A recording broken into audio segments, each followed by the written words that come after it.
Have you ever wondered if Neanderthals were as intelligent as humans?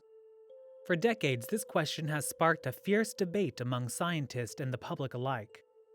However, new evidence has recently emerged that sheds light on the differences between Neanderthals and humans. In this video, we'll explore this evidence and delve deeper into the fascinating world of paleontology and archaeology to uncover the truth about Neanderthals' intelligence. So buckle up and get ready for an eye-opening journey through time as we uncover the secrets of our ancient cousins and their relationship to modern humans.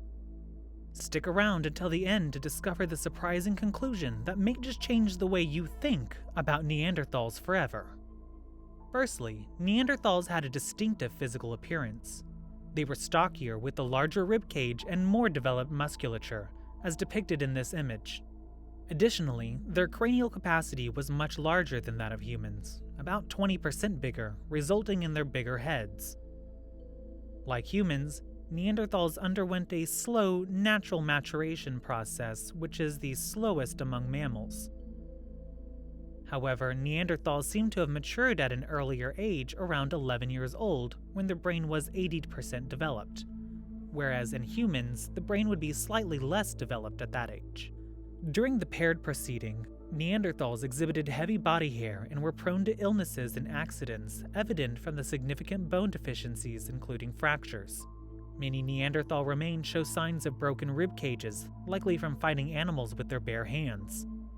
In contrast, early humans who migrated from Africa had light body hair and were more resistant to illness and accidents, though the reasons for this are unclear. Neanderthals primarily consumed meat, with some evidence of cooked vegetables, but they were mainly predators who immediately consumed their prey. Additionally, they were not averse to cannibalism, as there is evidence of them consuming each other, though it is uncertain whether this was due to desperation or cultural practices. Early humans, on the other hand, not only consumed meat, but also gathered and were skilled at cooking, indicating more advanced thinking abilities. Back then, although Neanderthals possessed tools, they typically fought with their bare hands due to their physical attributes such as thick rib cages, stocky build, strong muscles, and powerful heads. They likely attacked predators or prey in groups and were capable of overpowering any other species, including humans, with just a few members.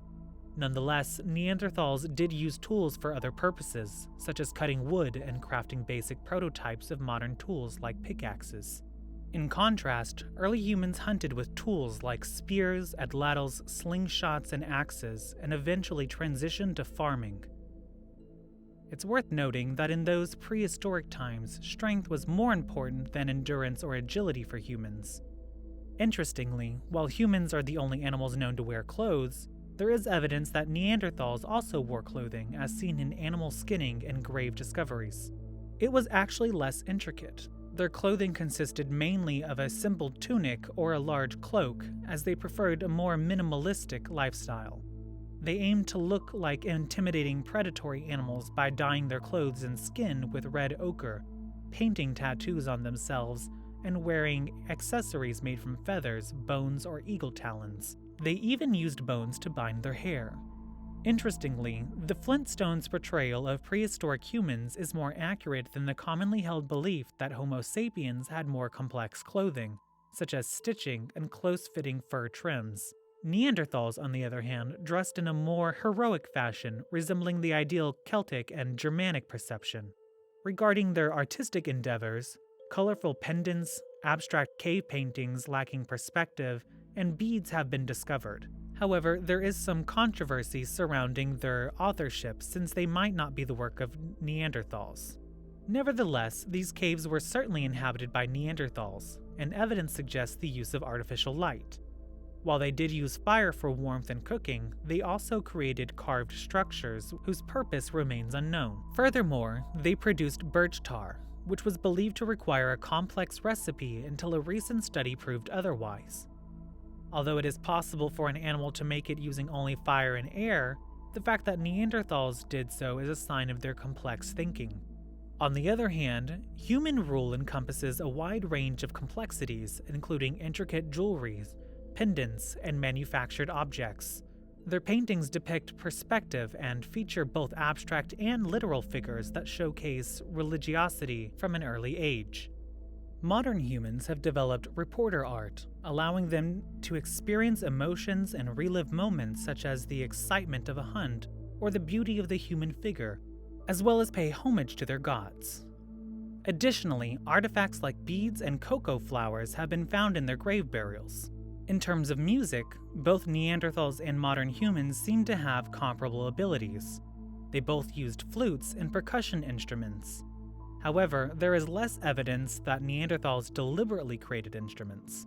For example, a burnt flat object found in a Neanderthal cave could have been caused by a tiger biting on it, and it may not have been intentionally created as a flute. It could be compared to a monkey picking up an object and using it without having made it themselves. Nevertheless, we know that they used language because of various discoveries. Regarding the social hierarchy, there is limited knowledge about it. Humans and Neanderthals likely had a hierarchical system, but it was not similar to that of wolves, as studies have shown that wolves do not form packs. Both species showed compassion and cooperation within their own groups, especially when it came to taking care of the sick or injured, who were given time to recover and were buried with respect. During this era, settlements were primitive, and there is no evidence of complex structures until approximately 12,000 BC. Although it is possible that they used tents, there are no artifacts to confirm this theory. While no complex Neanderthal burial sites have been found, they did exhibit kindness and consideration towards one another and treated their dead with care. The presence of flowers in a grave has been observed, but it is unclear if it was intentional or accidental. Humans were known to have a belief system as early as 60,000 BC, but there is no way to reconstruct the Neanderthals' belief system. It is possible that they had a complex thought process and were religious, but some scientists argue that they were simple creatures and did not have religious beliefs. Similarly, while it is known that Neanderthals lacked a hyoid and complex larynx which are necessary for complex speech, they may have been able to produce all the sounds that humans do if their larynx was positioned correctly.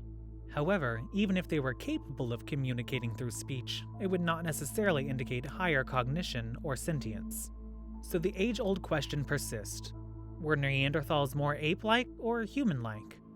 In my opinion, they were complex beings who possessed qualities such as religiosity, language, and artistic expression and were on par with humans. Their ability to interbreed with humans and produce fertile offspring further supports this notion. Neanderthals also possessed a heightened sense of auditory sensitivity, which likely facilitated complex communication. Humans, in turn, developed sophisticated languages that allowed for the expression of complex ideas such as love, reverence, and suggestions. Despite their physical strength, Neanderthals went extinct approximately 30,000 to 40,000 years ago, possibly due to a disease epidemic or conflict with humans. While there were likely fewer Neanderthals than humans, the latter group grew exponentially in number over time. It is also possible that Neanderthals and humans shared a common ancestor, such as Homo habilis or another hominid outside of the Homo genus. It is difficult to determine the exact level of genetic proximity between humans and Neanderthals due to the small genetic variation involved. However, studies have shown that chimpanzees are about 98% genetically identical to humans, while Neanderthals are even closer, possibly differing by less than 1%. Consequently, some Neanderthal traits can still be observed in humans today, such as microcephaly, back hair, and neck hair. Therefore, it is important to comprehend the characteristics of Neanderthals and how they differed from other ancestors, almost like extraterrestrial beings. And that concludes our exploration of the fascinating world of paleontology and archaeology to uncover the truth about Neanderthal intelligence. We hope you enjoyed this eye-opening journey through time and learned something about our ancient cousins and their relationship to modern humans. It's clear that Neanderthals were an intelligent species, capable of complex thinking and creating tools, clothing, and art. While they had some differences from modern humans, they were not so dissimilar that we cannot relate to them in some way. Thank you for joining us on this journey of discovery, and we look forward to sharing more exciting scientific findings with you in the future. I hope you enjoyed this video and found it informative. If you did, please give the video a thumbs up and hit the subscribe button below for more content like this. See you at the next one.